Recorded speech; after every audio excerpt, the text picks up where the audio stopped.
At 3:47 a.m., October 10th, 2025. The night sky over eastern Ukraine glowed faintly from the distant flashes of artillery. But inside Russian radar stations, something far more alarming was happening. Operators were staring at their green-lit screens, frozen in disbelief. Strange blips began appearing across multiple radar grids, tiny moving dots that vanished and reappeared in unpredictable patterns. At first, they thought it was a system error, maybe a cyber glitch. But then, the alarms went off. Within seconds, the Russian military realized this was no malfunction. Ukraine had just unleashed something entirely new. A massive AI-controlled kamikaze drone swarm. It was unlike anything seen before. A coordinated army of machines that could think, communicate, and adapt on their own. What happened next would change the face of modern warfare forever. The operation was the culmination of months of secret work under a classified Ukrainian program known as Project Sokil-21, or Falcon 21. A small group of engineers, programmers, and military strategists had come together to develop a weapon that could outsmart Russia's advanced air defense systems. Using open-source AI frameworks, commercial drone parts, and powerful Western microchips, they created a fleet of smart kamikaze drones capable of operating without GPS or radio control. Each drone carried a small explosive charge, just enough to disable a radar dish or communication tower. But their true power wasn't in their explosives. It was in their brain. They were connected through a decentralized AI network, meaning each drone was aware of every other drone's position and behavior. Together, they acted as a single, intelligent organism, fast, unpredictable, and almost impossible to stop.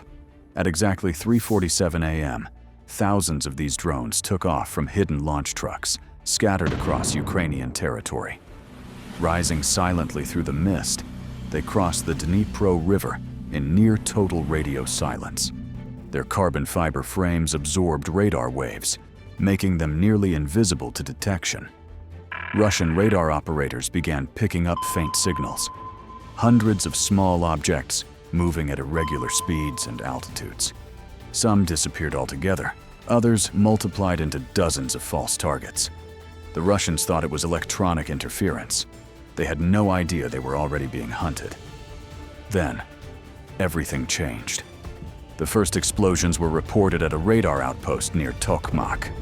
Within minutes, similar reports came from Melitopol, Berdyansk, and Mariupol. Entire radar installations went offline one after another, like candles being snuffed out in the dark. Russia's southern early warning system, one of the most heavily defended networks in the world, was collapsing. The reason was simple. The swarm was too fast, too coordinated, and too intelligent for humans to react. Each drone was constantly analyzing radar signals, wind patterns, and terrain data to adjust its path. If one drone was destroyed, the swarm automatically rerouted itself, closing the gap. No human could think or respond that fast. Inside the command bunkers, panic spread like wildfire. Generals screamed into malfunctioning radios, demanding updates from air defense units that were already gone. In Moscow, the National Defense Control Center went on full alert. Dozens of analysts crowded around a massive operations table as live data feeds blinked out one by one. "Are we under NATO attack?" one officer shouted. "Is it stealth aircraft? Cruise missiles?" But none of those answers made sense. The radar signatures were too small, too irregular, too alive. These weren't aircraft. They were thinking machines. Russia's vaunted air defense systems, the S-300s, the Pantsirs, and even the S-400s, were built to intercept predictable threats.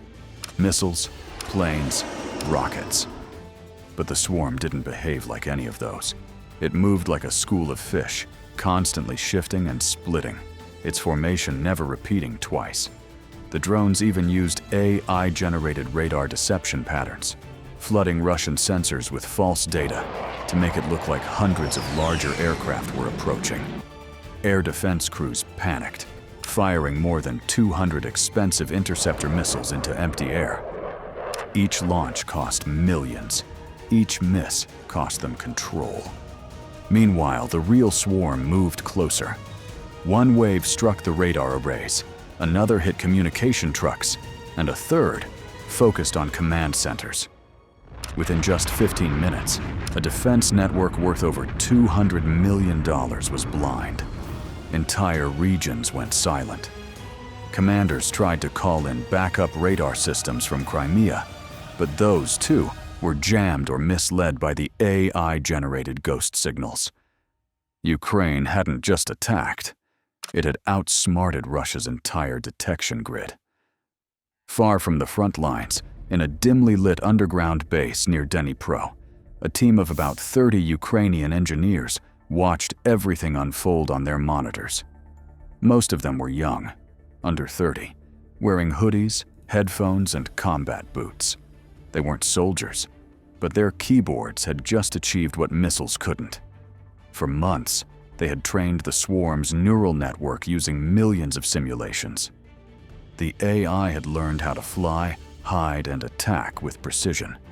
It understood terrain, radar frequencies, and even how Russian defenses reacted in different weather conditions. It was, in essence, a living algorithm of war. When the reports of the radar blackouts started pouring in, the room went silent. One of the engineers simply said, "It worked." They had just written history with code. By dawn, the scope of the destruction became clear. 8 radar stations were completely destroyed. 3 major command centers were offline. The entire southern sector of Russia's early warning system, worth billions of rubles, was crippled. Satellite photos showed thick black smoke rising from burned-out radar dishes and communication towers. For the first time since the start of the war, Russia couldn't see what was happening in its skies. In that window of blindness, Ukrainian forces launched precision strikes on ammunition depots, supply trucks, and logistics hubs that had long been protected by Russian radar coverage. It was one of the most decisive operations of the war, and it had cost less than $2 million to execute. Experts around the world were stunned. Military analysts described it as the first fully autonomous AI swarm attack in human history. Each drone acted independently, but cooperated perfectly with the rest, sharing data through a mesh network that couldn't be jammed. Even if one communication channel was blocked, the system instantly switched to another. Some reports claimed that the swarm used satellite relays similar to Starlink, while others suggested it worked entirely offline using pre-programmed neural patterns. However it worked, the result was the same: total chaos for the Russians. Their expensive missile systems, designed for old-fashioned warfare, were useless against this new generation of smart weapons. In retaliation, Russia launched several Iskander missiles toward what it believed were Ukrainian drone bases. But by the time those missiles arrived, the operators and their mobile launch trucks were already gone. The entire system was mobile, designed to pack up and move within 15 minutes. To make things worse for Russian intelligence, the drone fragments recovered from the strike sites had self-destructed microchips, melted beyond recognition. The swarm had erased its own blueprints. It left no secrets to steal, no technology to copy. According to leaks from Moscow, President Putin was furious. He called an emergency meeting that morning, demanding answers from his generals. His expression was reportedly pale and silent. His proud air defense network, the same one Russia had advertised to the world as impenetrable, had been neutralized by small, inexpensive drones built with consumer parts and AI code. A $200 million radar grid defeated by algorithms. The Kremlin's military pride had been shattered by ingenuity. The world reacted with disbelief. Pentagon officials called it the birth of AI warfare. British intelligence described it as a historic moment in modern combat. NATO analysts privately admitted that Ukraine had outpaced even Western military development. China, meanwhile, took notice in silence. But within weeks, reports surfaced that Beijing was testing its own AI swarm prototypes. The entire global defense landscape had shifted overnight. What happened at 3:47 a.m. in Ukraine was no longer just a local battle. It was the beginning of a technological arms race that would define the next century. But beyond the technology, this event carried a deeper message. It showed that in war, intelligence matters more than intimidation. Ukraine, a smaller nation with fewer resources, had used innovation and creativity to overpower a superpower. The battle wasn't won with muscle, but with mind.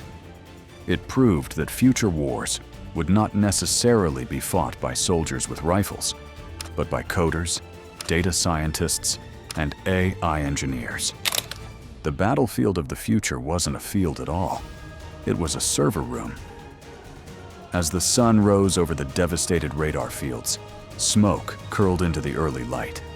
The hum of Russian radars was gone, replaced by silence.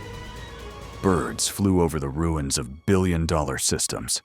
For the first time in years, there was peace in those skies, not because the war was over, but because the enemy was blind.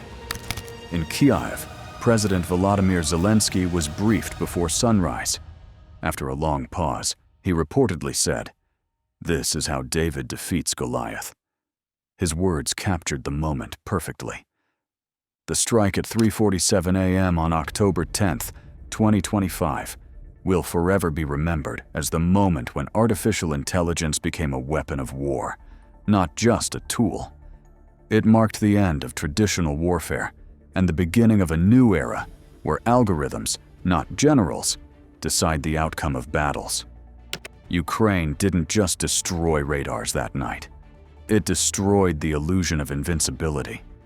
It showed the world that even the strongest armies could be outsmarted by code. And as the smoke faded from the horizon, one truth became clear. The future of warfare doesn't belong to the strongest nations, but to the smartest.